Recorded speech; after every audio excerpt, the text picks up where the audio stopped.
Hola, bienvenidos al curso sobre generación de evidencia de vida real en esclerosis múltiple, enfermedad del espectro de neuromielitis óptica y la patología asociada a anticuerpos anti-MOG. Este es un curso regional organizado por LACTRIMS y desde los distintos grupos de trabajo asociados a LACTRIMS desarrollamos el siguiente curso. Mi nombre es Juan Ignacio Rojas. Yo voy a estar a cargo de este y algunos otros módulos de lo que constituye este programa educativo. En este módulo nos vamos a adentrar de por qué es importante generar evidencia de vida real y en otros módulos nos vamos a meter en lo que tiene que ver con cómo generarla. Y por supuesto que lo vamos a cerrar haciendo una integración de todo este proceso relacionado a la importancia, la generación y la implementación de evidencia de vida real en estas patologías que por supuesto pueden ser trasladadas a otras patologías. Específicamente en este módulo nos vamos a meter en esto, en entender qué es la evidencia de vida real. ¿Qué diferencia hay con los ensayos clínicos?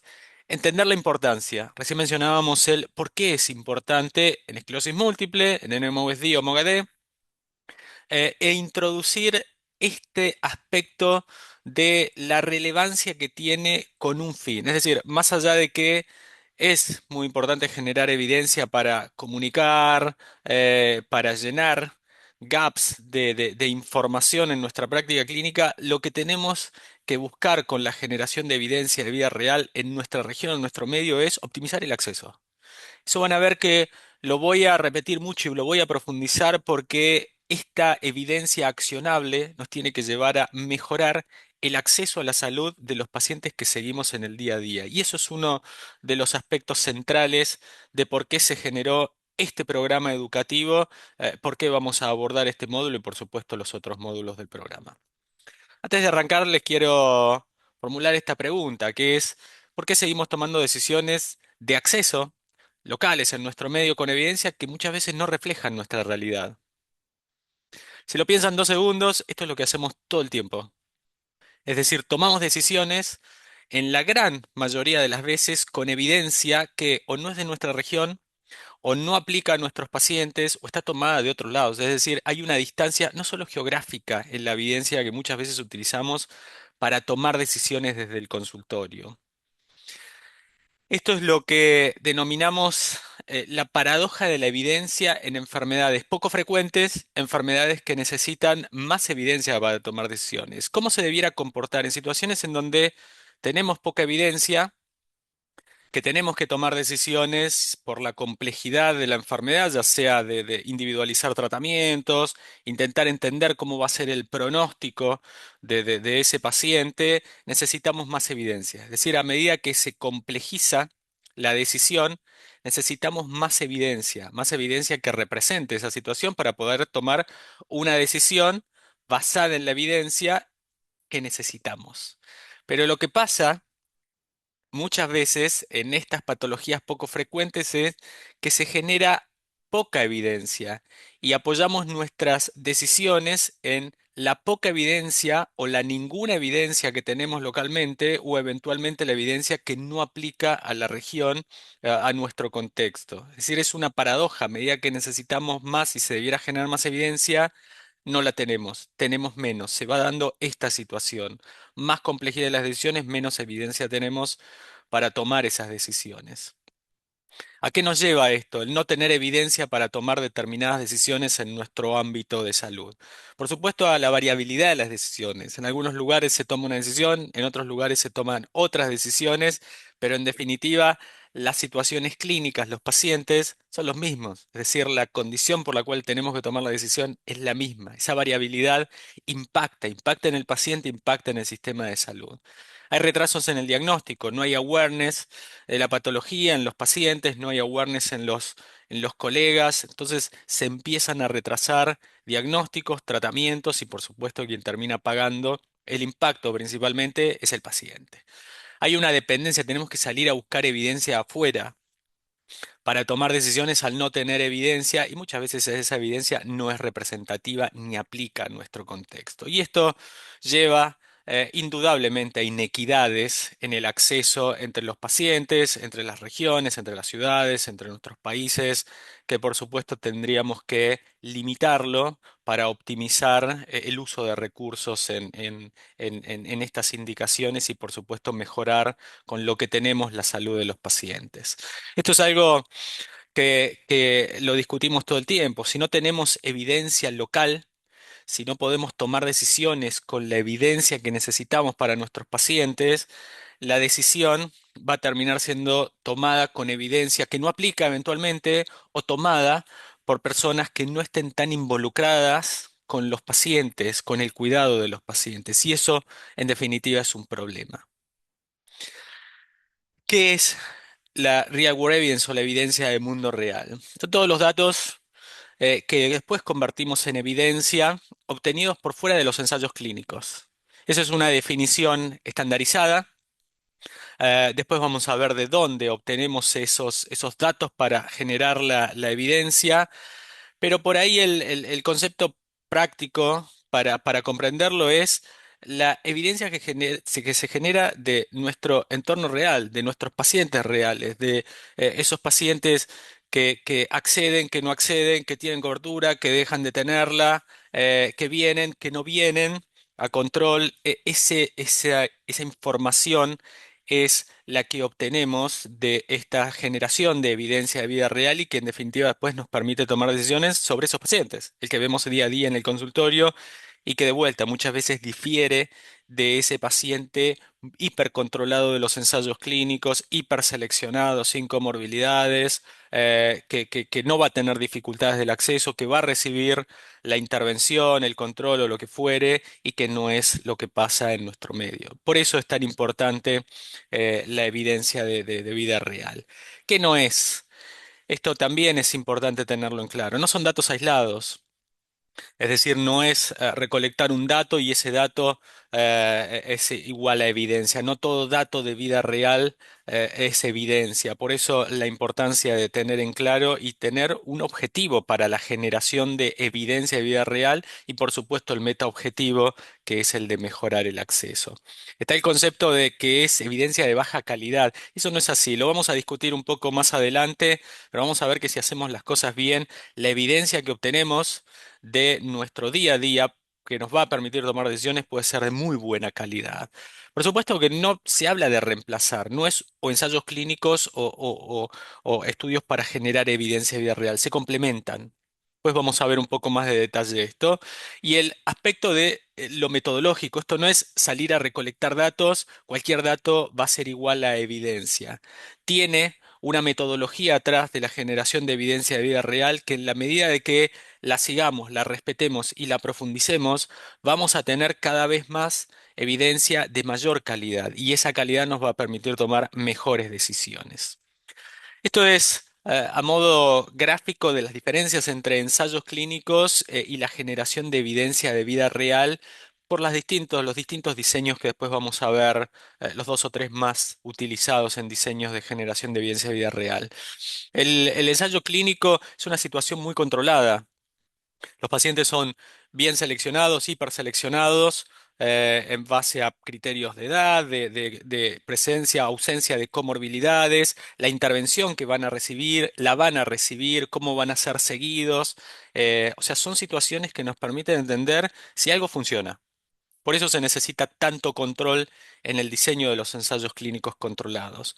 Los estudios de vida real no tienen ese control, pero justamente nos están mostrando algo que ya sabemos que funciona desde los ensayos clínicos, ¿cómo? Es decir, cómo los pacientes en el día a día, bajo estas situaciones de acceder, no acceder, venir, no venir, controlar o no controlar, están respondiendo a una intervención que en una situación bien controlada de ensayo clínico ya sabemos que funciona. La tenemos que ver en el mundo real para corroborar si realmente funciona, la seguridad a largo plazo, cómo se da en situaciones de comorbilidades, pacientes que tienen diferencias en la edad en que empezaron a recibir la intervención de lo que teníamos visto de los ensayos clínicos. Por eso es esta diferenciación, pero el complemento, a la vez cómo se van complementando para en definitiva terminar mostrando la efectividad, la seguridad en el día a día de nuestro consultorio. Y acá nos da esto, ¿no? El aspecto de entender de los pacientes distintos incorporados en en los estudios de generación de evidencia de vida real, cómo se comportan las intervenciones, el de tomar decisiones que difieren muchas veces a lo que haríamos en un ensayo clínico y entender otros aspectos relacionados, como por ejemplo los tiempos de uso de un tratamiento, los tiempos que pasan desde que empieza la enfermedad hasta el diagnóstico a recibir una terapia, o sea, la generación de evidencia de vida real nos provee de información que no vamos a conseguir en un ensayo clínico. En general, este tipo de información es el que tenemos que aprovechar e ir a buscar como eso que mencionábamos recién, pacientes distintos, tiempos a tratamientos, demoras, barreras en el acceso, eso es el oro que podemos sacar. ¿Por qué es tan importante en enfermedades como esclerosis múltiple? Porque son enfermedades poco frecuentes, porque son pacientes a los cuales muchas veces los vemos fuera de esos contextos tan controlados, en edades mayores, que vienen de otros tratamientos, que tienen otras comorbilidades y de ahí es importante esa heterogeneidad, plasmarla y convertirla en evidencia a través de estos diseños. ¿Por qué es tan importante la generación de evidencia de vida real en otras instancias como la patología asociada a anticuerpos anti-MOG o NMOSD? Porque todavía es más infrecuente estas situaciones, entonces mucho menos vamos a esperar responder preguntas en estas instancias desde los ensayos clínicos, como por ejemplo, cuánto pasa desde que el paciente comienza la enfermedad hasta que es visto por un sistema de salud, cuánto pasa desde el diagnóstico hasta recibir un tratamiento, cómo es la continuidad de un tratamiento en el tiempo. De ahí la importancia de generar evidencia en enfermedades poco frecuentes y en enfermedades menos frecuentes todavía más. Ese es el concepto más importante. Para entender específicamente esto, quiénes son nuestros pacientes en el día a día, cuáles son las barreras, dónde están las trabas y de esa manera, a través de la generación de esta evidencia, poder empezar a entender mejor y tomar decisiones más basadas en lo que nos está pasando, en lo que le está pasando a nuestro paciente y a nuestro contexto. ¿Cuáles son los distintos diseños que nos proveen evidencia de vida real? Como yo decía, la evidencia de vida real es toda evidencia generada a partir de datos que se recolectan por fuera de los ensayos clínicos. Y estos por ahí son los diseños más comúnmente utilizados para generar esa evidencia, como son los reportes de casos, los estudios observacionales, los registros. Los registros vamos a tener un módulo específico de cómo funcionan y cómo aprovechar los registros para obtener este tipo de datos. Las bases de datos de farmacia, las bases de datos administrativas, son todas fuentes de generación de evidencia, así como también la opinión de expertos, los consensos, desde donde se puede obtener este tipo de datos para generar evidencia y desde la evidencia tomar decisiones fundamentadas en nuestros pacientes. Algo importante es el tema de la calidad de los datos. Hace un rato mencionábamos que la evidencia de vida real no es baja calidad. O sea, si bien está esto de evidencia de vida real, baja calidad, esto no es así. ¿Y de qué depende? Por supuesto que depende de aplicar esta metodología a la generación, las distintas metodologías que vamos a ver, a la generación de evidencia de vida real. En la medida de que se diseñen correctamente los estudios que van a salir o los sistemas de recolección de datos que nos van a proveer los datos para generar la evidencia, se empieza a incrementar la calidad de los datos obtenidos.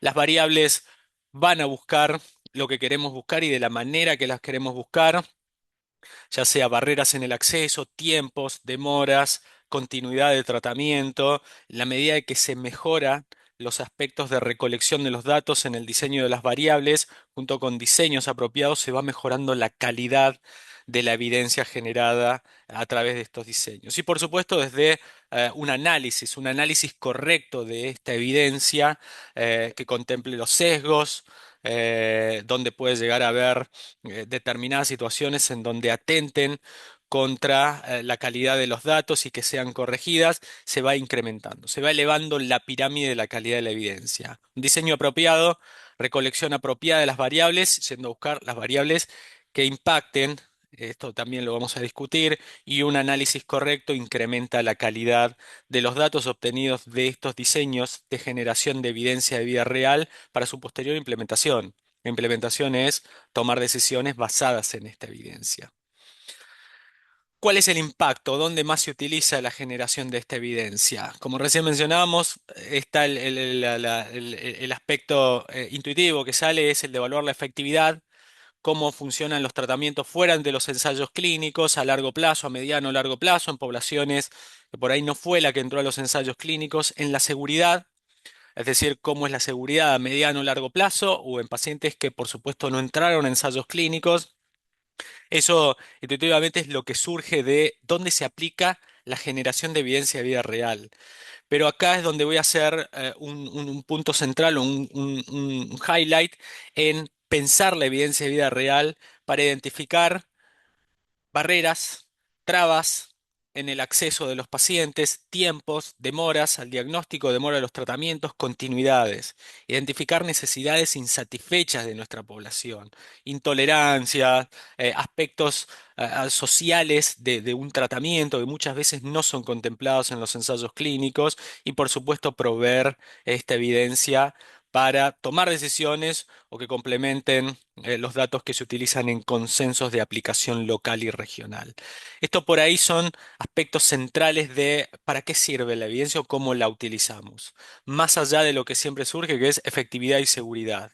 Pensar la generación de evidencia de vida real para salir a llenar gaps de información en estos aspectos como brechas, accesos, tiempos, necesidades insatisfechas es central. Nadie más lo va a hacer más que nosotros en nuestro contexto y en nuestro medio. Esto podríamos decir que este es uno de los slides más importantes de este primer módulo y que tiene que ver con las distintas instancias, un patient journey. Es decir, el viaje del paciente desde que empieza con la enfermedad, consulta, es diagnosticado, se le indica un tratamiento, el tratamiento ese es presentado por el paciente en su cobertura, en su sistema de salud, el tratamiento es aprobado y lo empieza a recibir. Y después puede seguir, el paciente lo va utilizando, lo recibe mes a mes, tiene que hacer las renovaciones periódicas, etcétera. Cada una de estas instancias en el viaje del paciente desde el inicio de su enfermedad hasta la continuidad del tratamiento tiene fricciones. Es decir, tiene puntos de dolor, por así decirlo, que ya sea pasa tiempo, el síntoma no es identificado por el paciente, no es identificado por la comunidad médica, o eventualmente desde la consulta no es interpretado correctamente el síntoma, pueden haber errores en la interpretación de los síntomas, el diagnóstico.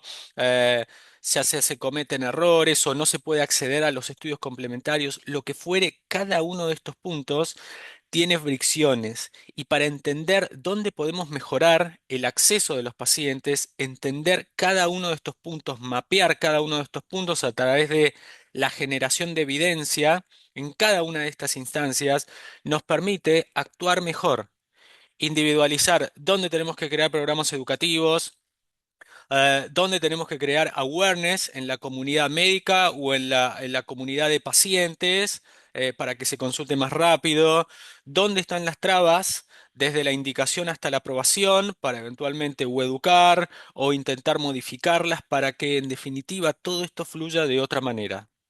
Esta es la importancia de entender el inicio de la enfermedad y el mantenimiento para generar evidencia y entender cómo se va comportando cada una de las instancias. Y cuando uno mapea y entiende dónde están las trabas, dónde no hay trabas, puede implementar programas, estrategias que vayan a destrabar esas situaciones que hoy sean un problema, para mejorar el acceso y que esto fluya de otra manera. Esa es la importancia. Y más en regiones como la nuestra, en donde los sistemas de salud están hipersegmentados, la cobertura es heterogénea, el acceso de los pacientes es desigual, hay mucha variabilidad entre países, pero hay mucha variabilidad intrapaís. Por eso es tan importante la generación de evidencia para entender cada una de estas instancias en el comportamiento y desde este mapeo implementar estrategias que por supuesto mejoren el acceso a la salud de los pacientes. Siempre desde un marco regulatorio. Hoy no es, bueno, salgamos a generar un diseño y recolectemos datos. Hay distintos marcos que regulan la generación de evidencia de vida real. Cada país tiene su aspecto, su normativa para la generación de evidencia de vida real. FDA y EMA también han establecido cuáles son las mejores prácticas para la generación de evidencia de vida real. O sea que tiene un marco. Ese marco que regula la generación impacta desde el diseño, desde la forma de recolectar variables, qué variables, tanto como el aspecto ético de qué tipo de datos, cómo comunicar esos datos, la anonimización de datos sensibles, etcétera. O sea, esto no es solamente salir a recolectar, que era uno de los puntos que mencionábamos al principio, sino que seguir este marco regulatorio nos permite generar evidencia de mayor calidad y más utilizable, más accionable. En este curso, uno de los puntos era el de generar esta concientización de por qué es importante generar evidencia de vida real y hacia dónde apunta, a qué preguntas salir a contestar, es decir, diseños pensando en estos objetivos. No siempre salir a buscar efectividad y seguridad de intervenciones, sino sobre todo enfocarnos más en nuestros contextos, en nuestro medio, en esta generación de evidencia para mejorar el acceso. En educar el cómo, es decir, vamos a tener estos módulos de cómo registros, cómo estudios observacionales, cómo consensos, pero también es un proyecto que va a generar evidencia. O sea, no solamente se va a centrar en educación, sino que a través de los cuestionarios, a través de las discusiones que generemos en cada uno de los encuentros, vamos a buscar generar evidencia y esos insights, esa evidencia que generemos, poder compartirlas para que sean granitos que ayuden en esto de mejorar el acceso. O sea que el objetivo de este curso, como mencionábamos al comienzo, tiene un fin centralmente educativo, pero también vamos a buscar la generación de evidencia a través de las discusiones, los insights, los cuestionarios que van a complementar al material que les compartamos en cada uno de los módulos. A modo de conclusión de este primer encuentro que estaba destinado a establecer de por qué es importante hablar, pensar, entender y accionar en generación de evidencia de vida real, es esto básicamente. La evidencia de vida real complementa a los ensayos clínicos, no es o uno u otro, son complementarios. Vimos la fortaleza de los ensayos clínicos, este diseño controlado, donde lo que buscamos es ver y evaluar si funciona una intervención. En este aspecto, lo que estamos yendo es a los datos que permiten generar evidencia y que se obtienen por fuera de los ensayos clínicos, pero que nos van a permitir entender si esas intervenciones que hoy sabemos que funcionan, cómo se comportan en nuestro paciente, en nuestro medio, en el seguimiento. Y sobre todo, salir a entender ciertos aspectos que no vamos a entender de otra manera, como por ejemplo las trabas al momento del diagnóstico, los errores que cometemos al momento del diagnóstico, cómo podemos mejorar esos errores, los tiempos desde un diagnóstico hasta una intervención, el mantenimiento de un tratamiento. Porque entender esos datos y convertirlos en evidencia nos va a permitir mejorar donde se pueda mejorar, continuar por la senda en la cual se viene trabajando bien. Eso es desde el lado del complemento que hoy nos da la generación de evidencia de vida real respecto a los ensayos clínicos. ¿Por qué es importante en patologías como esclerosis múltiple, enfermedad del espectro de neuromielitis óptica, la patología asociada a anticuerpos anti-MOG? Porque son enfermedades poco frecuentes. Y justamente tenemos esta paradoja en enfermedades poco frecuentes, la generación de evidencia es menor en situaciones en donde necesitamos más evidencia para tomar mejores decisiones. Por eso es tan importante conceptualizar y trabajar en esto en profesionales que están vinculados con estas patologías poco frecuentes. Buscando que definitivamente entender la efectividad y la seguridad de las intervenciones fuera de los ensayos clínicos es importante. Pero hoy donde tenemos que reforzar en la generación de evidencia de vida real es en tener evidencia que nos permita mejorar el acceso. Entender esto que recién mencionábamos, cuando tenemos en claro el viaje del paciente desde el inicio de la enfermedad hasta el tratamiento y el mantenimiento del tratamiento, tenemos distintas instancias, distintos checkpoints sobre los cuales podemos mapear y entender qué está pasando. Y mapear y entender nos va a permitir trabajar sobre esas situaciones en donde tengamos dificultades para mejorar el acceso. La evidencia de vida real tiene que estar pensada, lo académico está bueno, publicar está bueno, pero cuando se comunica con un meta objetivo que es la de mejorar un acceso, es muchísimo mejor.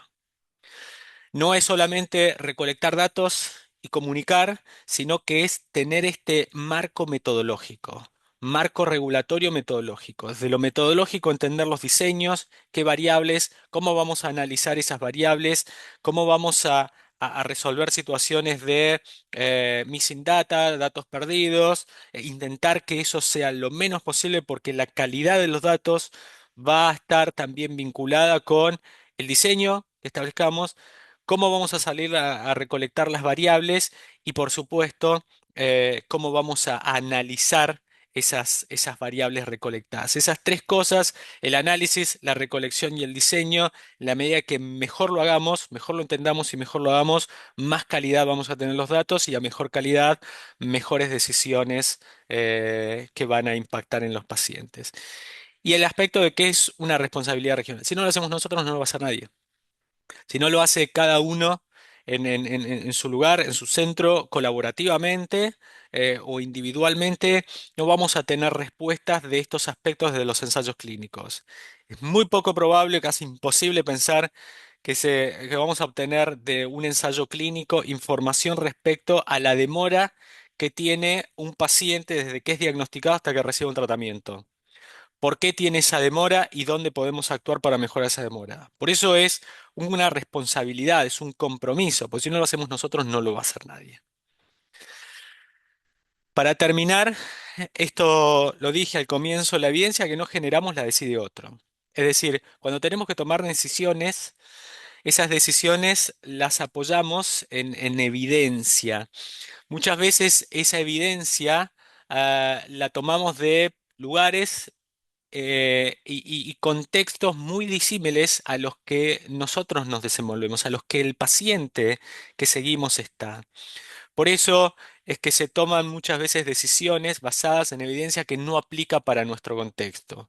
Y eventualmente, si no tenemos esa evidencia, la decisión la toman otras personas que no están tan vinculadas con la enfermedad ni mucho menos con los pacientes. Por eso esta responsabilidad de entender qué es la generación de evidencia de vida real, cómo recolectar y generar evidencia de vida real y la implementación de esta evidencia de vida real para optimizar el acceso, optimizar el cuidado de la salud de los pacientes que seguimos en el día a día.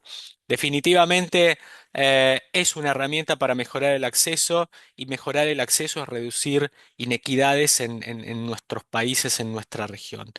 Ese es el objetivo que vamos a buscar, iniciando desde este primer módulo, de entender el por qué generarlo. En los siguientes módulos vamos a ver más detalles de cómo generarlo para después encontrarnos en el último encuentro e integrar toda esta información del por qué, cómo y en definitiva cómo mejoramos el acceso a la salud de los pacientes. Muchas gracias.